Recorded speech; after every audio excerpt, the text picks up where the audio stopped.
ओम शांति 25 जुलाई 2022 प्यारे बाप दादा के मधुर महावाक्य।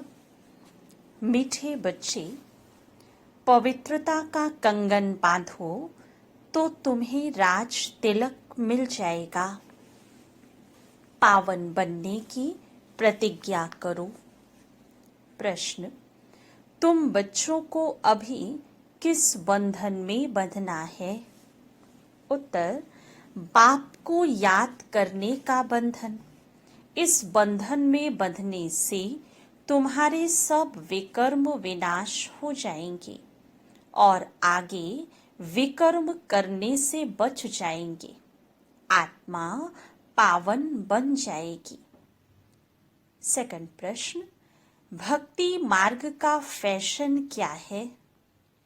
उत्तर, बर्थडे, जयंती आदि मनाना यह भक्ति मार्ग का फैशन है, परंतु इससे फायदा कुछ भी नहीं, क्योंकि जिनकी जयंती मनाते हैं उनको यथार्थ रीति जानते भी नहीं है।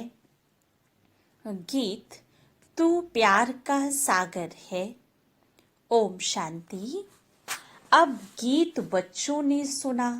यह जो कुछ बनाया है भक्ति मार्ग वालों ने ही बनाया है। जब भारत श्रेष्ठाचारी पूज्य था तो कोई भी भक्ति मार्ग का चिन्ह नहीं था। न वेद शास्त्र, न तप, तीर्थ, दान, पुण्य कुछ भी नहीं होता था। यह सब भक्ति मार्ग में निकले हैं। गीत में पहले पहले कहते हैं, तू प्यार का सागर है। जब एक बूंद पिलाती है तब हम यहाँ से पावन दुनिया में चले जाते हैं, परंतु प्यार पिलाया नहीं जाता, प्यार किया जाता है। ज्ञान अमृत पिलाते हैं। बाबा है भी ज्ञान का सागर। इतनी नदियां जो निकलती हैं उनका क्रिएटर कौन है? जरूर कहेंगे सागर है। उनसे ही सब नदियां निकलती हैं। तो ज्ञान का सागर परम पिता परमात्मा ठहरा। उनसे तुम ज्ञान गंगाएं निकलती हो। भल उनकी महिमा है। वह प्रेम का सागर, सुख का सागर है। जब तुम ज्ञान पिलाते हो तब हम स्वर्ग में चले जाते हैं, सद्गति को पा लेते हैं। बाप कहते हैं, मुझ ज्ञान सागर को याद करो तो तुम्हारे विकर्म विनाश होंगे, पावन बन जाएंगे। यह पहले पहले कौन सुनता है? यह गुप्त बात हुई ना। गाते भी हैं, तुम मात पिता हम बालक तेरे। पिता तो है परंतु उन्हें माता क्यों कहा जाता है? पिता तो ठीक है, अब माता किसको कहें? पहले ज्ञान अमृत कौन पीता है? वह आकर प्रवेश करते हैं। ज्ञान सुनाते हैं तो पहले कौन सुनेगा? जरूर यह माता हो गई। इनके कान पहले सुनते हैं।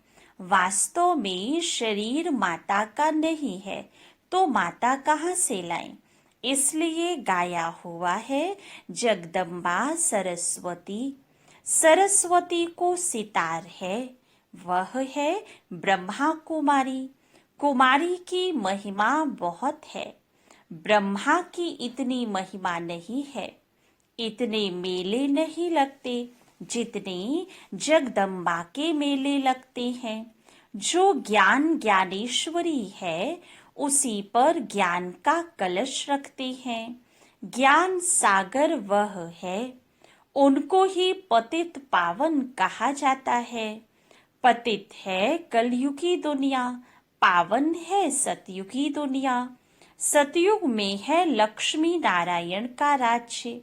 अब उन्हें यह राजाई का तिलक कैसे मिला?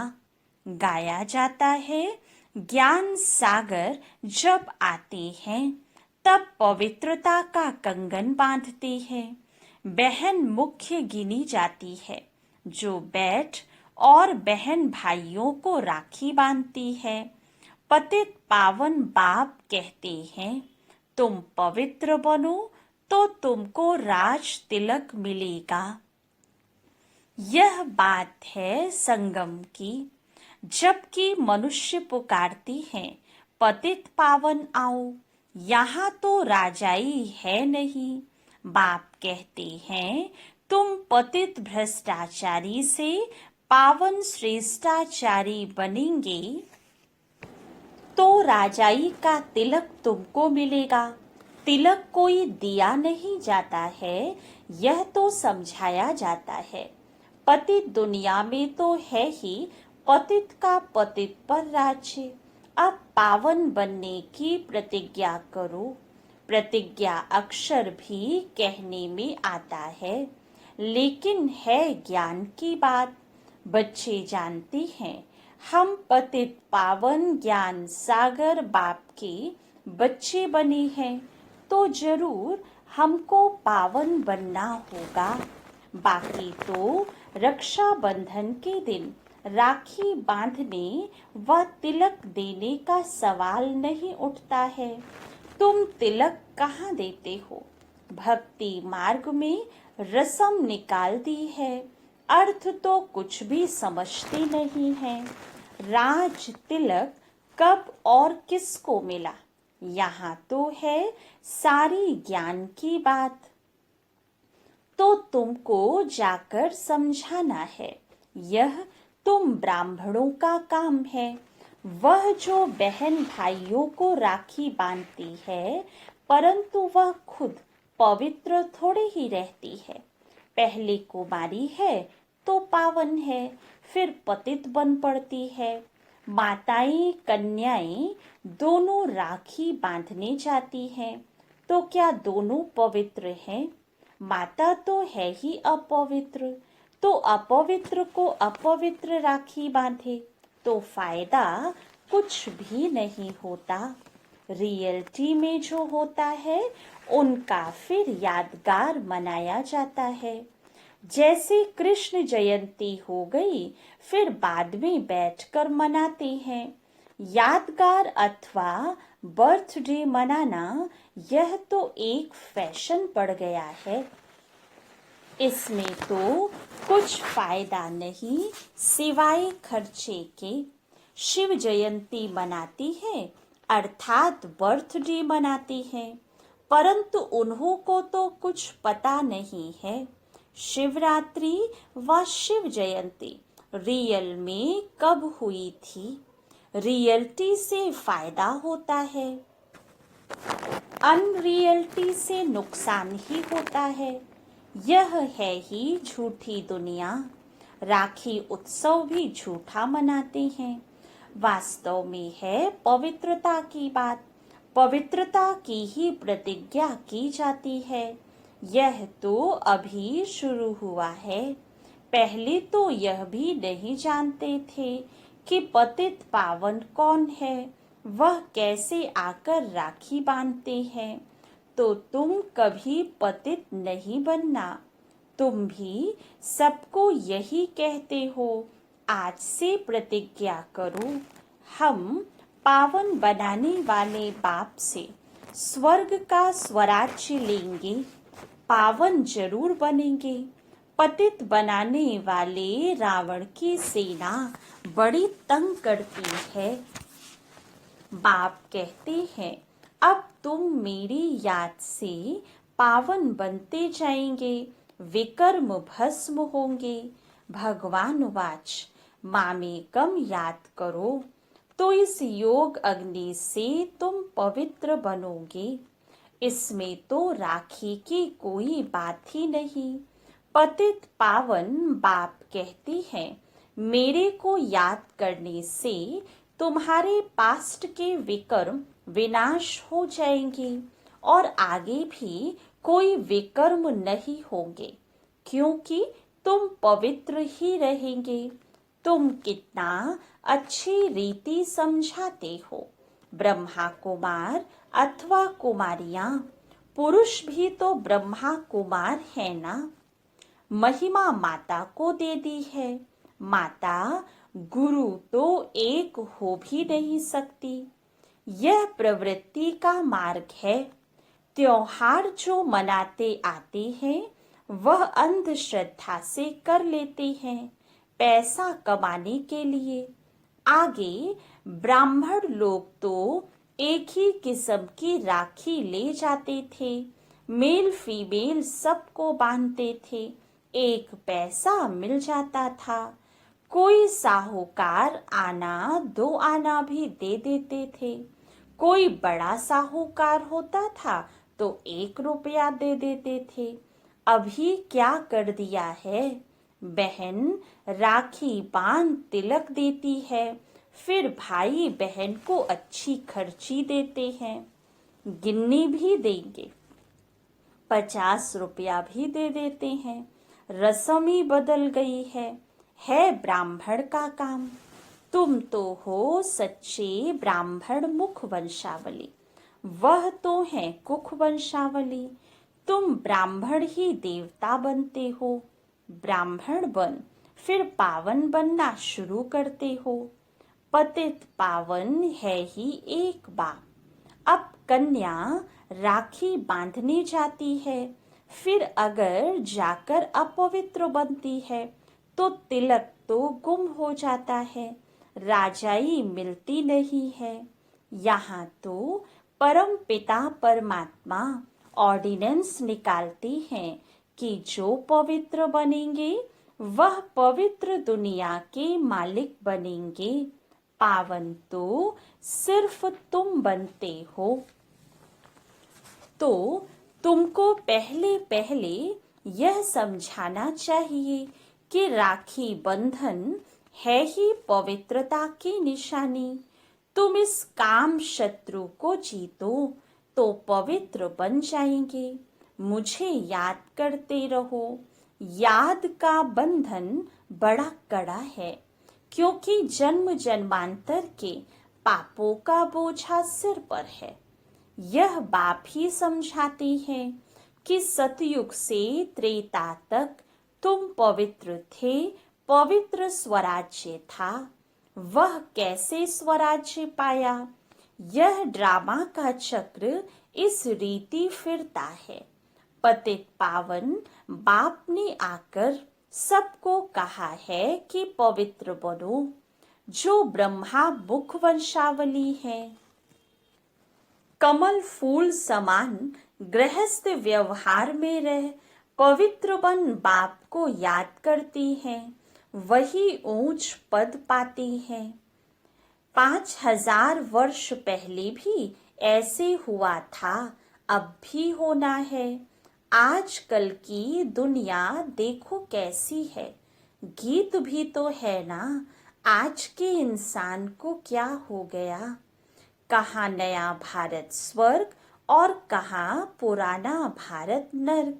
वहाँ सब एक दो को प्यार करते थे, क्योंकि सुख धाम था। यह है दुख धाम।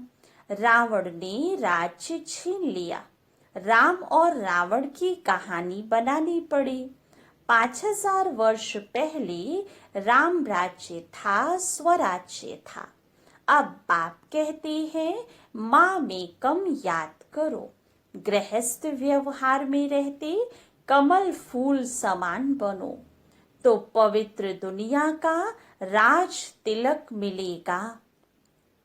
हम राजयोग सीखते हैं, यह है ही स्वराज्य पाने की पढ़ाई। वह तिलक ब्राह्मण लोग देते हैं, यह स्वराज्य तिलक है। राजाई तुम बच्चों को मिलती है। अगर तुम बच्चे बाप का कहना मानो तो इसलिए पूछा जाता है, पारलौकिक परमपिता परमात्मा से आपका क्या संबंध है? बाप एक वही पतित पावन है। कहते हैं पवित्र बन पवित्र दुनिया का मालिक बनो। बाप पावन बनाते हैं संगम पर। अभी संगम है, मौत सामने खड़ा है, इसलिए कहते हैं बाप के बनो। राय भी देते हैं, यह समझ की बात है। भगवान की हम रचना है, तो बाप का वर्षा है ही स्वर्ग, बरोबर स्वर्ग था।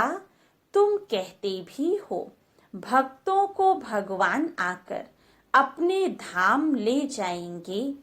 धाम है ही दो, मुक्ति और जीवन मुक्ति। भारत जीवन मुक्त था, तब दूसरी आत्माएं शांति धाम में थी। सुख धाम था, तब दुख धाम था ही नहीं। अब वह सुख धाम फिर दुख धाम बन गया है। यह चक्र रिपीट होता है। कलयुग के बाद सतयुग आता है। सतयुग स्थापन करने वाला एक बाप ही है, वही पतित पावन है। कलयुगी पतित दुनिया से पावन दुनिया बनेगी। राम राज्य शुरू हो जाएगा। भगवान के महावाक्य हैं, कमल फूल समान पवित्र बनो। काम महाशत्रु को जीतो, बाकी वह ब्राह्मण भी, बहन भाई भी सब पतित हैं। पतित पतित को राखी बांधते हैं। यह तो इस संगम पर ही बाप आकर पवित्रता की प्रतिज्ञा कराते हैं। जब तक पतित पावन बाप न आए तब तक स्वराज्य कहाँ। बाबा समझाने देते हैं, कैसे किसको समझाओ।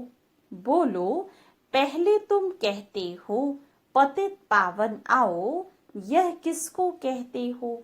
गाते भी हो तुम मात पिता, यह किसकी महिमा करते हो। जरूर भगवान ही ठहरा, उनको ही पतित पावन कहा जाता है। वह जब आए तब प्रतिज्ञा कराए पवित्रता की। दूसरी बात, तुम्हारे ऊपर जन्म जन्मांतर का बोझा है। आधा कल्प से रावण राज्य होता है। दिन प्रतिदिन दुखी पतित होते होते एकदम भ्रष्टाचारी हो गए हो। आयु भी छोटी हो गई है। अकाली मृत्यु भी होता रहता है। भोगी भी बन पड़े हो। सतयुग में योगी थे, घर गृहस्थ में रहते हुए उन्हों को कहा जाता है सर्वगुण संपन्न। वाइसलेस वर्ल्ड, प्रवृत्ति मार्ग तो है ना। राज्य करते होंगे, शादियां आदि भी होती होंगी। वह है पावन राज्य। पतित पावन बाप पतित दुनिया को पावन कैसे बनाते हैं, वह बैठ समझो। राखी भी पवित्रता की बांधी जाती है। वंदे मातरम कहा जाता है ना। कन्या भी माता बनती है। यहाँ कन्या माता पुरुष सब पतित से पावन बनते हैं। पतित पावन बाप आकर पवित्रता की प्रतिज्ञा कराते हैं कि मन मना भव, पवित्र बन और मुझे याद करो। तुम्हारे विकर्म विनाश होने का और कोई उपाय नहीं है। सजाएं खाएंगे तो राजाई पद भी नहीं मिलेगा। जो योग में रह विकर्माजीत बनेंगे, वही विकर्माजीत राजा बनेंगे। विकर्माजीत का संवत 1 से 2500 वर्ष तक, फिर विक्रम राजा का संवत 2500 वर्ष से 5000 वर्ष तक। मनुष्य संवत को नहीं जानते। विकर्माजीत बादशाही सतयुग त्रेता में चलती है। उनको लाखों वर्ष दे दिए हैं और विक्रम संवत को 2000 वर्ष दे दिए हैं। वास्तव में आधा उनका होना चाहिए। यह सब बातें समझने की है। पहली बात है, पतित पावन कौन है। पतित मनुष्य ही उनको याद करते हैं, पावन याद नहीं करते हैं। वहां है ही सुख तो याद नहीं करते। अच्छा, मीठे मीठे सिके लधे बच्चों प्रति माता पिता बाप दादा का याद प्यार और गुड मॉर्निंग। रूहानी बाप की रूहानी बच्चों को नमस्ते। रूहानी बच्चों की रूहानी बाप दादा को याद प्यार गुड मॉर्निंग और नमस्ते। धारणा के लिए मुख्य सार। फर्स्ट पॉइंट, योग में रहकर विकर्माजीत बनना है। विकर्मों पर जीत पाने से ही विकर्माजीत राजा बनेंगे। स्वयं को स्वयं ही स्वराज्य तिलक देना है। सेकंड पॉइंट, पवित्र बन पवित्रता की राखी सबको बांधनी है। कमल फूल समान रहना है। वरदान, नॉलेज की शक्ति द्वारा कर्मेंद्रियों पर शासन करने वाले सफल स्वराज्य अधिकारी भव। रोज अपने सहयोगी सर्व कर्मचारियों के राज्य दरबार लगाओ और चेक करो कि कोई भी कर्मेंद्रिय व कर्मचारी से बार बार गलती तो नहीं होती है, क्योंकि गलत कार्य करते करते संस्कार पक्के हो जाते हैं। इसलिए नॉलेज की शक्ति से चेक करने के साथ साथ चेंज कर दो, तब कहेंगे सफल स्वराज्य अधिकारी। ऐसे स्वराज्य चलाने में जो सफल रहते हैं, उनसे संपर्क में आने वाली सर्व आत्माएं संतुष्ट रहती हैं। वे सर्व की शुक्रिया के पात्र बन जाते हैं। स्लोगन, हर समय करन करावन हार बाबा याद रहे तो मैंपन का अभिमान आ नहीं सकता। अच्छा, ओम शांति।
संदेश।